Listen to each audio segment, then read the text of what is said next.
para adquirir el hepatosón, ¿qué tiene que pasar? Comerlo, exacto, debe comerlo, debe ingerir esta garrapata, que como sabemos nosotros tenemos rifocéfalos sanguíneos en este caso.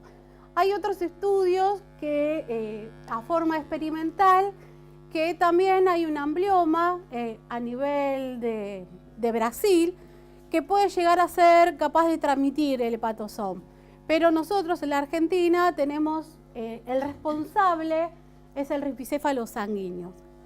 Aproximadamente una garrapata infectada puede transmitir más o menos 17 ooquistes con aproximadamente 9.100 esporocitos. O sea que tiene una gran cantidad. De ahí a que lo manifieste es un tema. Entonces, teniendo garrapatas positivas, con presencia, lo primero que tengo que tener en cuenta es que puede ser enfermedad primaria, propiamente, con laboratorio que me lo confirma, del hepatosón caris, que es una enfermedad en general debilitante y que cuando se presentan esos signos, depende del animal, aproximadamente entre 4 a 8 semanas puede llegar el animal a morir. Sobre todo al principio de la Argentina, que se dio en los primeros casos en 1990, 99, ¿sí? Y desde entonces cada vez los casos han incrementado.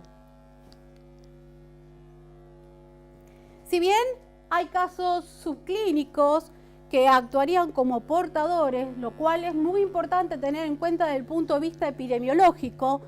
¿Por qué? Porque no tengo sintomatología, se acantonan ¿en qué órganos? En todos aquellos órganos que tengan sistema retículo endotelial. Entonces, no tengo sintomatología y muchas veces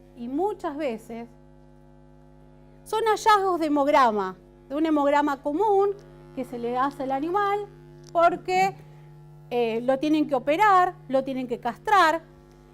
Cuando aparecen estos hallazgos en hemograma y el porcentaje es bajo, hay que tener mucho cuidado. ¿Por qué? Porque es oportunista, como buen parásito que se prende tanto de sí, todo parásito aprovecha que el sistema inmune esté como bajo. Perfecto. Entonces, va a complicar todas las enfermedades en realidad concomitantes que estén. Entonces, es importante tener en cuenta que acá actúa como oportunista y al actuar como oportunista va a complicar mucho los casos. Recuerden que es una enfermedad debilitante, tanto a nivel de tumores, virales, parasitarias, en conjunto, puede facilitar que esa enfermedad primaria se complique con la enfermedad secundaria de hepatozoonosis.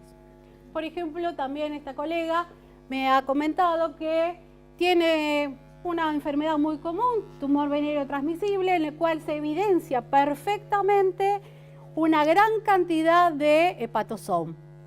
Acá el problema es que muchas veces en estas situaciones el hepatosón toma comando, baja mucho el sistema inmunitario, produce, dependiendo del lugar, en el órgano del sistema retículo endotelial donde haya alojado, produce justamente alteración de médula ósea y se complica aún más el cuadro clínico. ¿Qué pasa cuando yo sospecho? ¿Sí? Entonces estoy en una zona, una época característica, que digo, bueno, factores de riesgo, factor de riesgo que me facilitan esta distribución de la enfermedad. ¿Cuáles podrían ser? ¿Qué se le piensa? ¿Qué piensan así como factor de riesgo que me va a facilitar esta enfermedad? Bien, por ahí escuché. Primero, la presencia o no de la garrapata. La garrapata es fundamental. Los controles de la misma. Y sobre todo la época, porque la mayor cantidad de casos voy a tener, como dijimos hoy y estuvimos hablando, en todos los colegas anteriores, en épocas estivales son bien características donde hay mayor cantidad de este vector.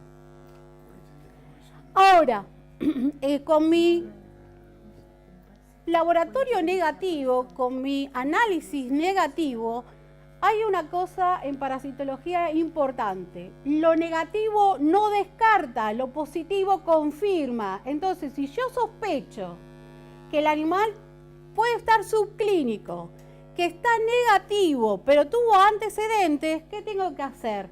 Repetirlo, ¿sí?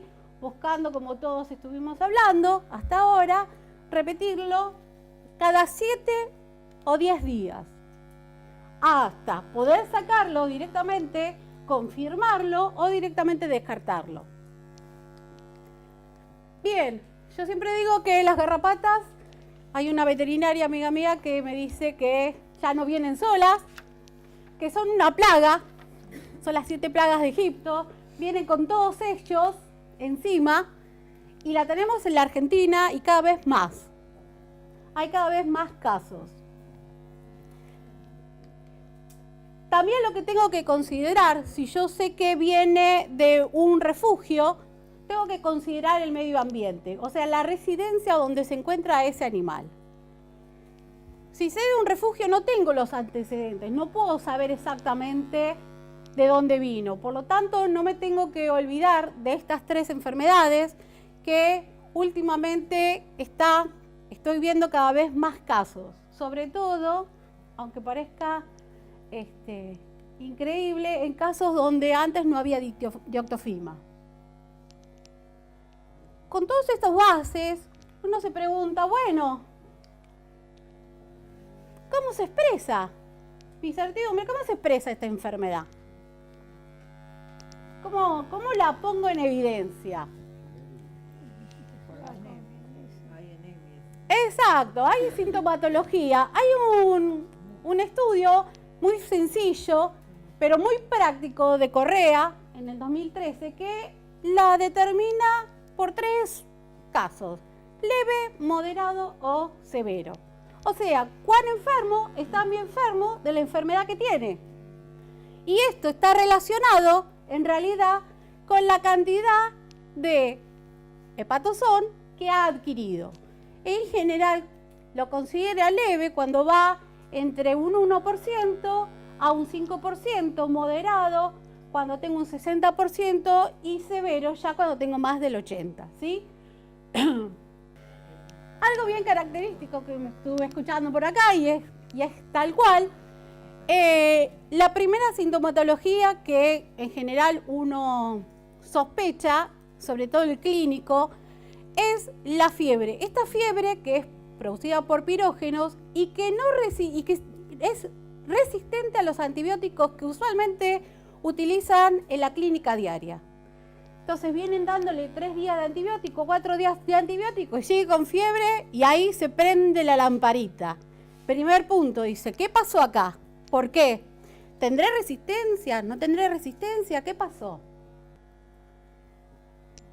El otro síntoma bastante importante es la linfoadenopatía, que puede ser local o generalizada, con decaimiento y letargia del animal.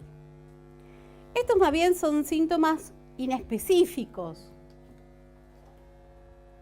combinado con una hiporexia, anorexia y mucosas pálidas. Como dijeron bien por acá adelante, la anemia se puede manifestar como con estas mucosas pálidas,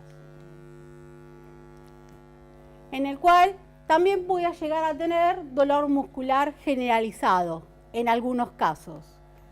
Pero no todo es tan así como libro y siempre puede aparecer, me corro un poco porque hace ruido, algunos síntomas y signos inconstantes, como ser la osteitis, ¿sí? El dolor a la palpación, debilidad del tren posterior, dolor lumbar, secreción ocular o mucopurulenta. Hay muchos casos con uveitis y queratoconjuntivitis que hemos visto en los últimos 3 casos de los últimos años, que cada vez hay más trastornos oculares y en realidad lo que tenía era hepatosón. Entonces, acá viene mi incertidumbre. ¿Cuándo abrir los ojos? ¿Cuándo estar atento? ¿Cuándo estoy atento? ¿Cuándo piensan que voy a estar atento a esta enfermedad? Primer punto, cuando es un hallazgo de laboratorio, un indicio indirecto, directamente lo veo en el laboratorio, pero el animal es subclínico. Y el que más es importante desde el punto de indicios indirectos, donde tengo un recuento de glóbulos blancos fluctuante con más desviación hacia la izquierda, eosinofilia, anemia y fluctuaciones de plaqueta. Yo igual después se los dejo, están todos anotando, me hacen acordar a mis alumnos de la facultad.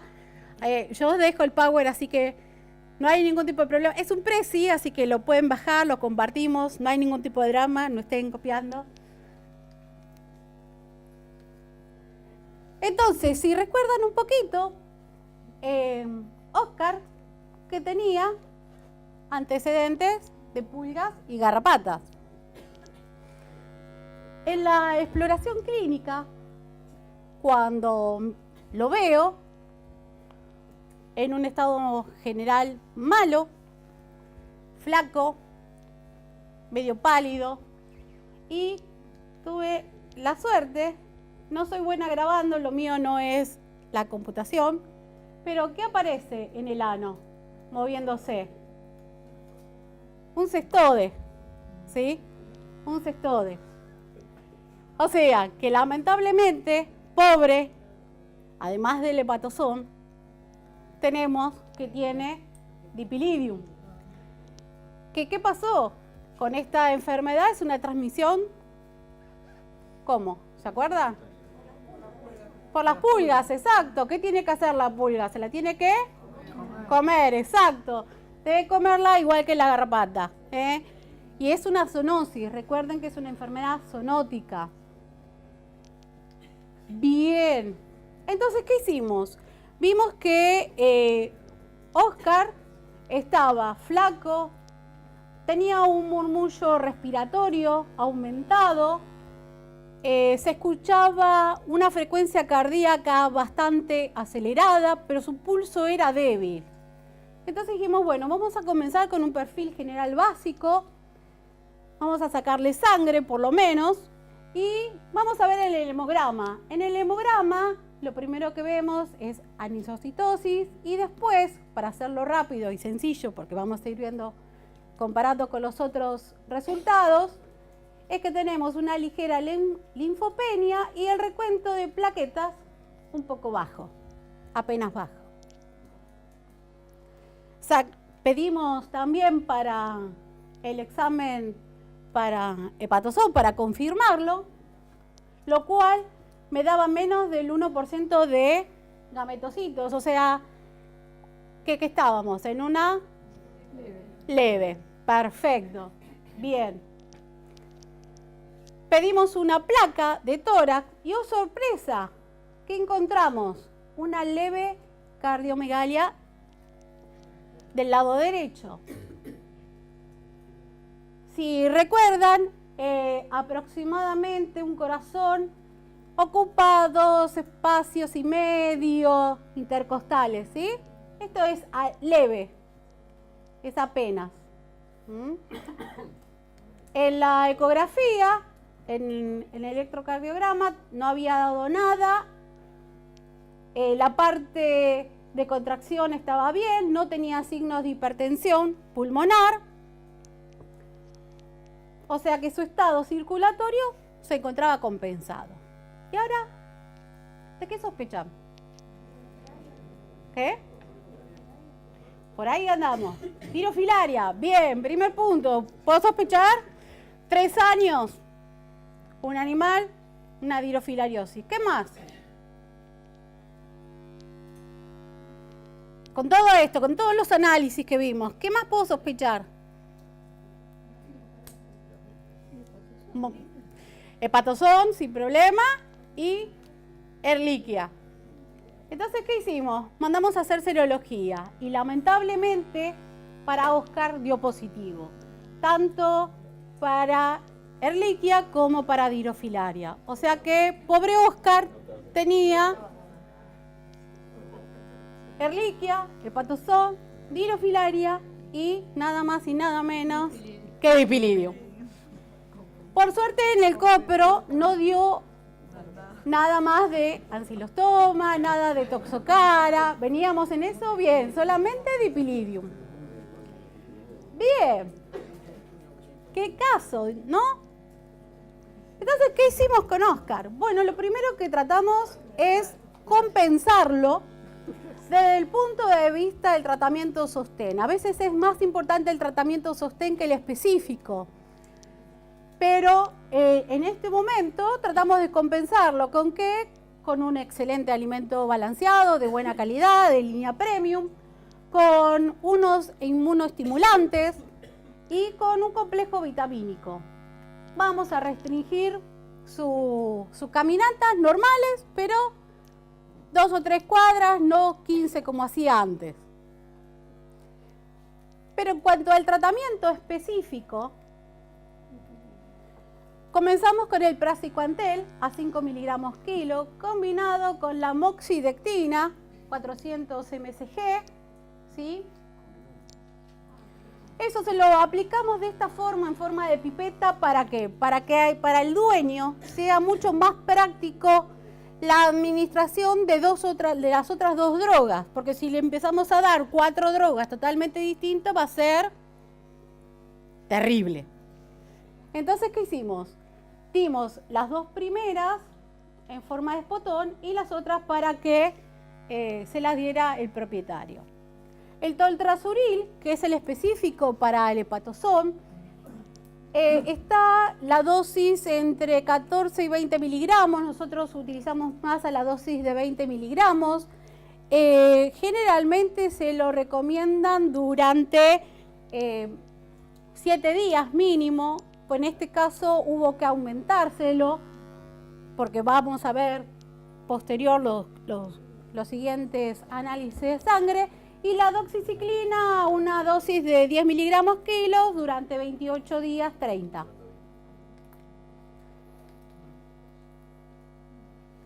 Entonces, ¿qué vimos? Hicimos otro hemograma a los 10 días y ¿qué vimos? Que seguíamos con la anisocitosis, que estaba con neutrófilos tóxicos, mantenía la linfopenia, pero había mejorado los recuentos plaquetarios. Lamentablemente, Oscar no estaba bien. Oscar se encontraba peor. Clínicamente estaba peor. Estaba más decaído, más apático, movía la cola, saludaba, pero hasta ahí, y había adelgazado. Cuando lo ponemos en la camilla, seguía eliminando dipilidium. ¿Quién es el que me está complicando el caso clínico? Oscar, no. ¿Quién me está complicando acá que tengo un síndrome de mala absorción y mala digestión?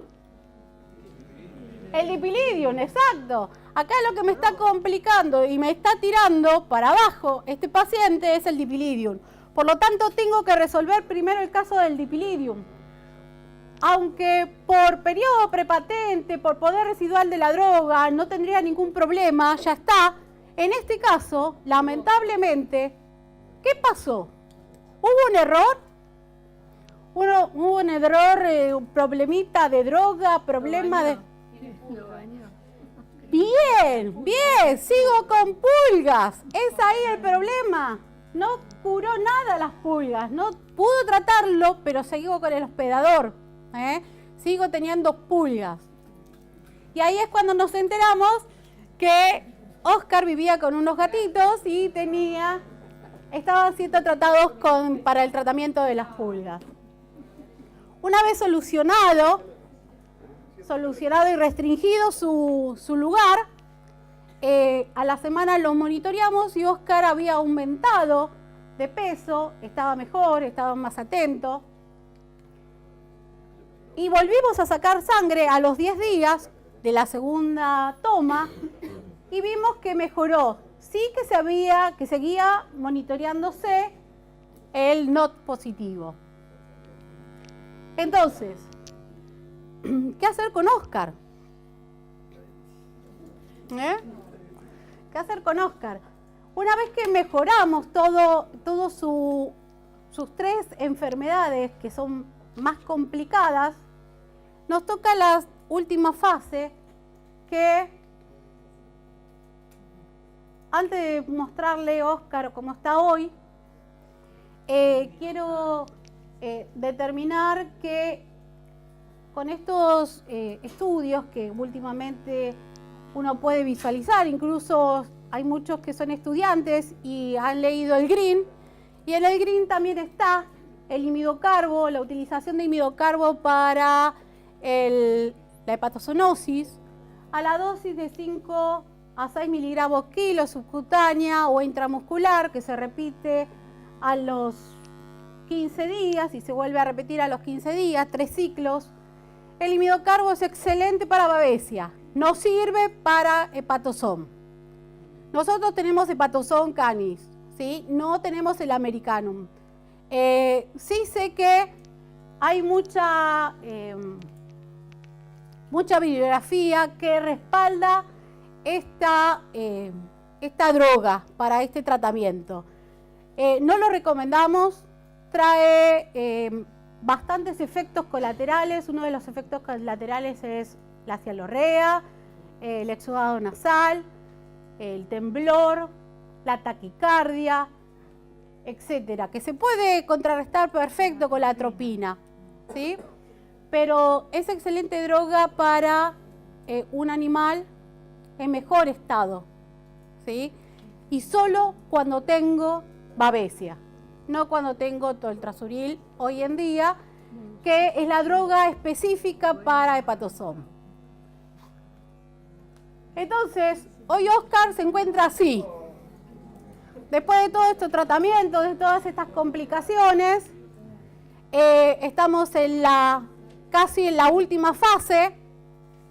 Por suerte, ha aumentado de peso, se nota bien su estado, que está atento, no está deprimido, tiene brillo este pelo, la conformación se encuentra bien. Entonces, en esta fase nos toca la parte de dirofilaria, el tratamiento de dirofilariosis, que todavía, por sus parámetros y con su condición física, no se ha llevado a cabo.